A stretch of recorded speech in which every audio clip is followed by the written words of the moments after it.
wool and canvas. Two of, I'd say, the most common materials for making jackets, and specifically cotton canvas, I mean.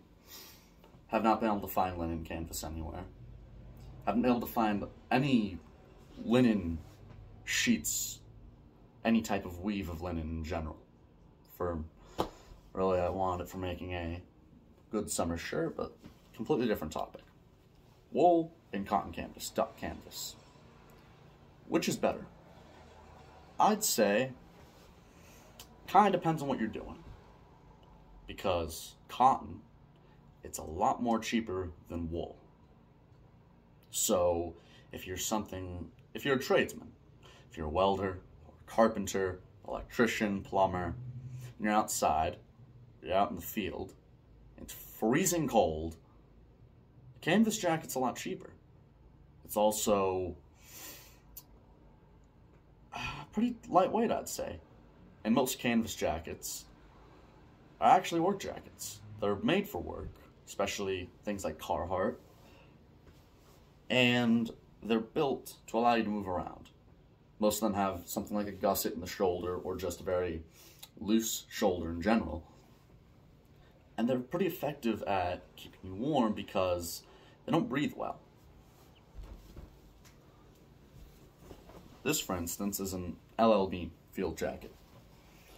It really doesn't have a liner. It has this, like, sheet of fairly thin flannel.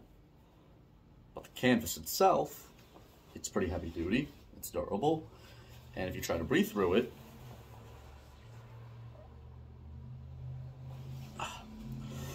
you'll feel like a smoker.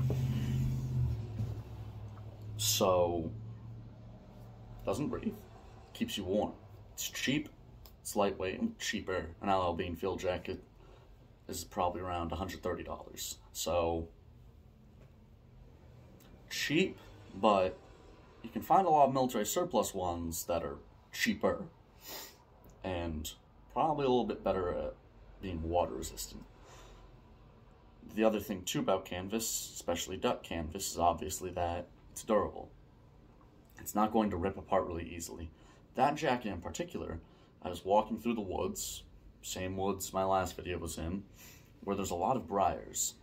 One of the briars stuck right into the canvas, pulled, and I heard a sound that was comparable to a zipper, which scared me, because I thought the sleeve of the jacket had just ripped open. Looked at it, and I couldn't even tell where the briar had left a mark. There wasn't even a scratch in it. So, like I said, very durable material. It's also fairly water resistant, because, well, it's so tight that it tends to really not let too much water through. But on top of that, I believe most canvases are treated with something. That jacket had a particularly kind of chemically smell. A Soviet Plosh Blanc or Veshmashok backpack seemed to be made out of the same canvas, and they both kind of stink like Armor All or some sort of oil.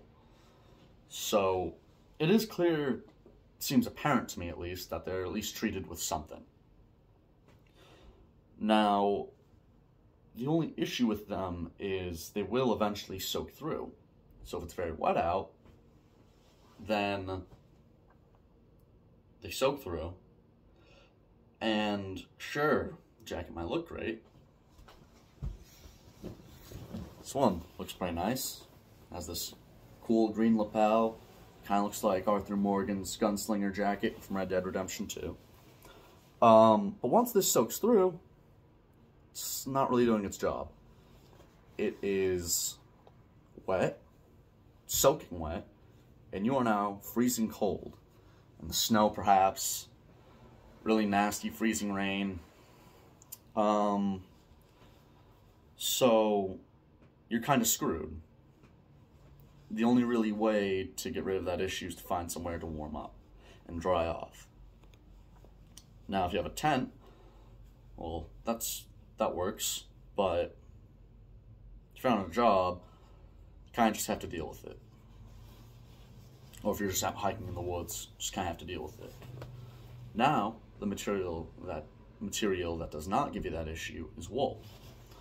And that's because wool is wicking. And so is linen, I believe. As I've said, I haven't been able to get my hands on any linen. I want to.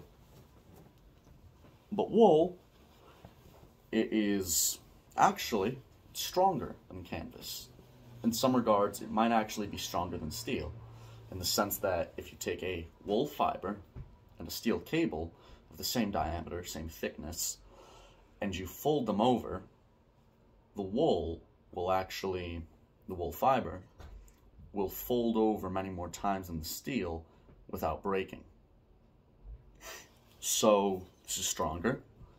It's just as light, a little bit more expensive perhaps. This is made in 1941, Swedish M39 jacket, so it was only $50. Which is surprising. It looks next to brand new, if you ask me. Alright, so more durable. Some regards can be cheaper if it's military surplus. Could be more expensive. It's also much more water resistant. Now, wool does tend to breathe very easily. So, when you have a twill weave, which is typically called serge wool, that's what most old tunics were made out of, military tunics, easier to breathe through than the canvas, but you still feel like a smoker.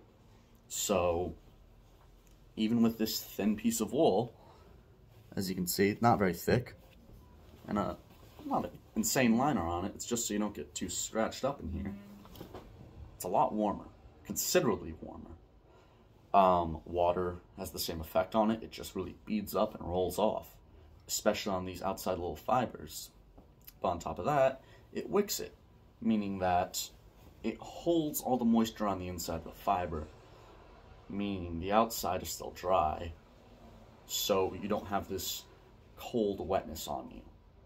If anything, once these do kind of soak through, your jacket's just going to get more humid, because wool will stay warm even when it's wet, which is one of the big attractions of it, especially for commercial fishermen, such as my grandfather. What they all did was, in the winter, they wore wool-rich shirts. And just that, really, because, you know, you're working so much, you work up a huge sweat, that you're really not going to have a need for a winter jacket when you're working. If anything, I think the most, in my grandfather's case, the most he would wear is like a sweatshirt. But they'd all wear wool-rich shirts in the winter, because even when they'd get wet a little, they would still keep warm. Those weren't serge, so it didn't really beat up and roll off as much, maybe a little bit on the fibers, but they would still keep you plenty warm even when you were wet. Now, if wool is so much more durable, so much more weather resistant, and so much just as light, really, why wouldn't you wear it? And the thing is, I was kind of lucky to get that, because modern day wool jackets, ones that aren't military surplus, tend to be quite expensive. It's also hard to get one that is just purely wool, no synthetic fibers mixed in as a filler, and that are just kind of made right, if that makes sense. With canvas, it's a lot easier. The other thing too is that, like I said, wool is more expensive, and canvas is it is lighter, and just as effective. Well, not just as, a little less effective, but it's cheaper. A considerable amount cheaper, making it a lot better for work jackets. The other thing too is wool does not seem to be produced as much nowadays. There are those kind of like a wool hoodie. I believe they're made from military blankets with the same material, same style material. They have the pull string, kangaroo pocket. Those look nice. That looks like a fairly nice wool coat. But as I've said, you're a little bit like hard pressed to find them, especially a tunic style. So this is what I would say. If you're looking for a good, fall, early spring, winter jacket, not a big coat, but a jacket, I would say if you can find something like a wool tunic or a good, properly made wool jacket, get that. If it's for work, it's gonna get kind of shitted up a lot more easily. And with wool, you do have to dry clean it for the most part. Again, it depends on how it's made. With canvas, you can just throw that in the washing machine any day. So for work, go with a canvas field jacket. If it's anything else really, camping, hunting, hiking, fishing, like sport fishing. No, actually, even if you're on a boat, I would say wool is a much better option. And if you can find a good, properly made wool jacket or wool coat, then use that. Because you'll be a lot warmer and a lot drier.